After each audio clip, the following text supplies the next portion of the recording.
ইসরায়েলের অহংকার আয়রন ডোম চুরমার করে দেশটির গোয়েন্দা সংস্থা মোসাদের দপ্তর গুড়িয়ে দিয়েছে তেহরান। ইরানের রেভলিউশনারি গার্ডের দাবি ঘটনায় ব্যাপক ক্ষয়ক্ষতি হয়েছে, তবে এ নিয়ে এখনও মুখ খোলেনি তেল আবিব। মধ্যপ্রাচ্যে মার্কিন রণতরী প্রবেশের খবরে এবার শাহেদ 107 মাঠে নামাচ্ছে তেহরান। এই মানবহীন আকাশযান আত্মঘাতী হামলার জন্য বিশেষভাবে নির্মিত। এছাড়াও 1500 কিলোমিটারও বেশি দূরত্বে উঠতে সক্ষম। শহর থেকে সরে যাওয়ার নির্দেশ দিয়েছে ইরানের চৌকস ইসলামী বিপ্লব গার্ড। আগামী কয়েক ঘন্টার মধ্যে দখলদার ইসরায়েলের অধিকৃত শহরগুলোতে লক্ষ্য করে হামলা চালানোর হুঁশিয়ারি।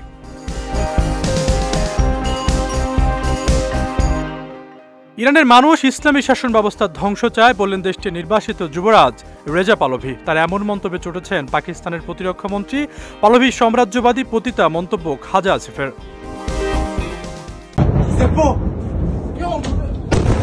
বলা হয় ইসরায়েলের কাছে এমন এক কন্ট্রোল সিস্টেম রয়েছে যার মাধ্যমে নিমিষে গুড়িয়ে দেওয়া সম্ভব শত্রুপক্ষের ক্ষেপণাস্ত্র, ড্রোন, রকেটের মতো ভয়াবহ হামলা। এবার তাদের সেই অহংকার আয়রন ডোম চুরমার করে দেশটির গোয়েন্দা সংস্থা মোসাদের দপ্তর গুড়িয়ে দিয়েছে তেহরানের ক্ষেপণাস্ত্র। ইরানের রেভলিউশনারি গার্ড কর্পোরেশন দাবি করেছে তারা ইসরায়েলের সামরিক গোয়েন্দা সদর দপ্তর এবং গোয়েন্দা সংস্থা মোসাদের একটি অভিযান পরিকল্পনা কেন্দ্রে ক্ষেপণাস্ত্র হামলা চালিয়েছে। মঙ্গলবার ইরানি সংবাদ মাধ্যম তাসনিম এবং কাতার ভিত্তিক আল জাজির এক প্রতিবেদনে এই তথ্য নিশ্চিত করেছে। আইআরজিসি এক বিবৃতিতে জানায় তাদের অ্যারোস্পেসে ফোর্স ইউনিট অত্যন্ত সুরক্ষিত বিমান প্রতিরক্ষা বেষ্টনীর মধ্য দিয়ে ইসরায়েলের হারজেলিয়া শহরে হামলা চালায়। লক্ষ্যবস্তু ছিল মোসাদ ও ইসরায়েলি সামরিক গোয়েন্দা আমানের স্থাপনাগুলো।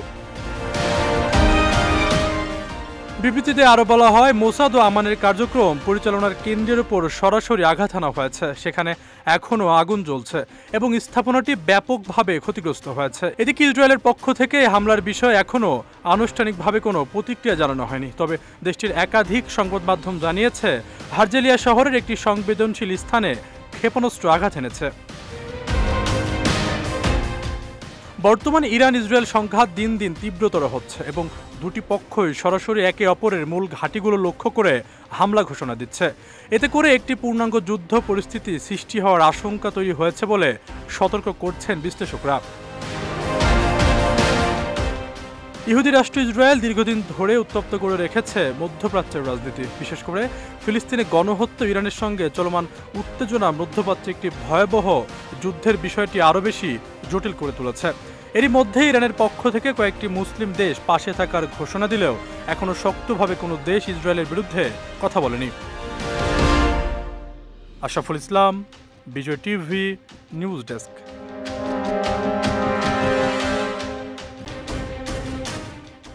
ইসরায়েলের সঙ্গে চলমান সংঘাতের মধ্যে নতুন সুসাইড ড্রোন শাহেদ 107 প্রকাশ্যে আনল ইরান। দেশটির ইসলামিক রেভলিউশনারি গার্ডস কর্পোরেশনের বিমান বাহিনী সোমবারের ড্রোন প্রকাশ্যে আনে।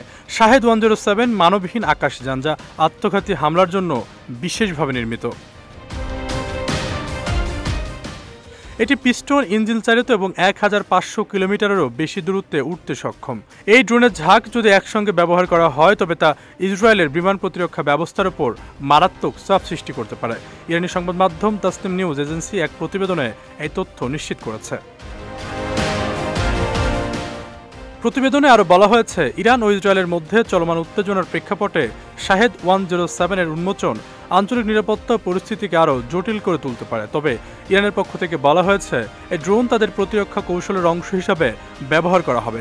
বিশেষজ্ঞদের ধারণা শাহেদ 107 ইরানের সামরিক প্রযুক্তিতে একটি উল্লেখযোগ্য অগ্রগতি এবং ভবিষ্যতে যুদ্ধ তা গুরুত্বপূর্ণ ভূমিকা রাখতে পারে। এমনকি ইসরায়েল যুদ্ধে নামিয়ে দিতে পারে এই ড্রোন।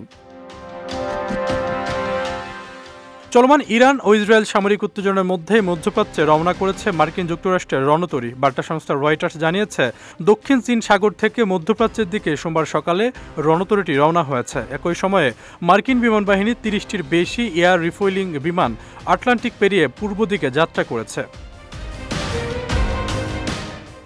জাহাজের অবস্থান শনাক্তকারী ওয়েবসাইট মেরিন ট্রাফিকের তথ্যে দেখা গেছে সোমবার সকালে ইউএসএস বিমানতরী দক্ষিণ তীর সাগর ত্যাগ করে পশ্চিম দিকে যাত্রা করেছে। ইরান ও ইসরায়েলের মধ্যে চলমান সংঘাতের মধ্যেই রণতরীর গতিপথ নতুন করে উদ্বেগ তৈরি করেছে। এ বিষয়ে মন্তব্যের জন্য রয়টার্সের অনুরোধে মার্কিন দূতাবাস তাৎক্ষণিক সাড়া দেয়নি। বিশ্লেষকরা মনে করছেন ইরান ও ইসরায়েলের চলমান উত্তেজনার মধ্যে মধ্যপ্রাচ্যে মার্কিন রণতরী পাঠানো যুদ্ধ প্রস্তুতির সম্ভাবনাকে প্রবল করে তুলেছে। সাম্প্রতিক উত্তেজনার মধ্যে যুক্তরাষ্ট্রের এমন পদক্ষেপ মধ্যপ্রাচ্যে বড় ধরনের সামরিক প্রস্তুতির ইঙ্গিত বলেও ধারণা করা হচ্ছে। ইসরায়েলের হামলার সঙ্গে যুক্তরাষ্ট্রে জড়িত থাকার দাবিতে ইরানি কর্মকর্তা ও সরকারের সাম্প্রতিক অভিযোগ এবং ডোনাল্ড ট্রাম্পের হুঁশিয়ারি এমন ইঙ্গিতকে আরও প্রাসঙ্গিক করে তুলেছে।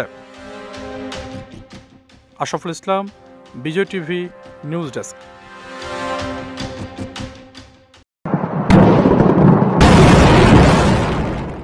ইসরায়েলিদের শহর থেকে সরে যাওয়ার নির্দেশ দিয়েছে ইরানের চৌকস ইসলামী বিপ্লবী গার্ড। আগামী কয়েক ঘন্টার মধ্যে দখলদার ইসরায়েলের অধিকৃত শহরগুলো লক্ষ্য করে হামলা চালানোর সতর্কতা দিয়েছে ইরানের এই সংগঠনটি। এর আগে ইরানের রাষ্ট্রীয় টিভি জানিয়েছিল ইসরায়েলে মঙ্গলবার রাতে সবচেয়ে বড় ও তীব্র হামলা চালানো হবে। হিব্রু ভাষায় দেয়া এই সতর্কবার্তায় বিপ্লবী গার্ড লিখেছে, আগামী কয়েক ঘন্টার মধ্যে ইরানি বিপ্লবী গার্ডের এরোস্পেস ফোর্স অধিকৃত অঞ্চল ইসরায়েল লক্ষ্য করে নির্ভুল হামলা চালাবে। অধিকৃত অঞ্চলের যে কোনো শহর, অবকাঠামো অথবা সামরিক কেন্দ্র বৈধ সামরিক হামলার বিষয়বস্তু হিসেবে বিবেচিত হবে। আপনাদের এ মুহূর্তে বাধ্যতামূলকভাবে এসব শহর ছাড়তে হবে। এদিকে ইসরায়েল ও ইরানের মধ্যে তীব্র সংঘর্ষ অব্যাহত থাকায় চীনের দূতাবাস তার নাগরিকদের যত তাড়াতাড়ি সম্ভব ইসরায়েল ত্যাগ করার আহ্বান জানিয়েছে। সম্প্রতি চীনা দূতাবাস নাগরিকদের উদ্দেশ্যে উইচ্যাটে দেয়া এক বিবৃতিতে বলেছে, ইসরায়েলে অবস্থিত চীনা মিশন নাগরিকদের তাদের ব্যক্তিগত নিরাপত্তা নিশ্চয়তা দেওয়ার পূর্ব শর্তের ভিত্তিতে যত তাড়াতাড়ি সম্ভব স্থল সীমান্ত অতিক্রম করে দেশ ত্যাগ করার কথা স্মরণ করিয়ে দিচ্ছে। চীনের নাগরিকদের জর্ডানের দিকে যাত্রা করার পরামর্শ দিয়ে দূতাবাস আরও বলেছে, সংঘাত ক্রমশ বৃদ্ধি পাচ্ছে, অনেক বেসামরিক অবকাঠামো ক্ষতিগ্রস্ত হয়েছে, বেসামরিক হতাহতের সংখ্যা বাড়ছে এবং নিরাপত্তা পরিস্থিতি আরও গুরুতর হয়ে উঠছে।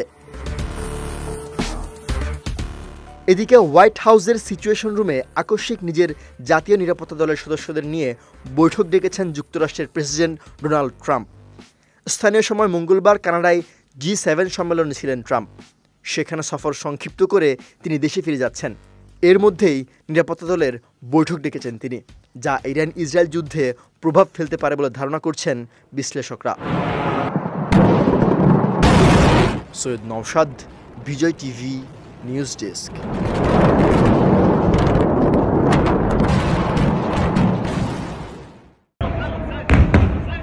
ইরান ও ইসরায়েলের হামলা পাল্টা হামলার মধ্যে দেশটির নির্বাসিত যুবরাজ রেজা পাহলভি দাবি করেছেন, ইরানের মানুষ এই মুহূর্তে ইসলামী শাসন ব্যবস্থার ধ্বংস চায় এবং চলমান পরিস্থিতিকে ইসলামী শাসন ব্যবস্থা নির্মূল করার বড় সুযোগ বলেও মন্তব্য করেন তিনি।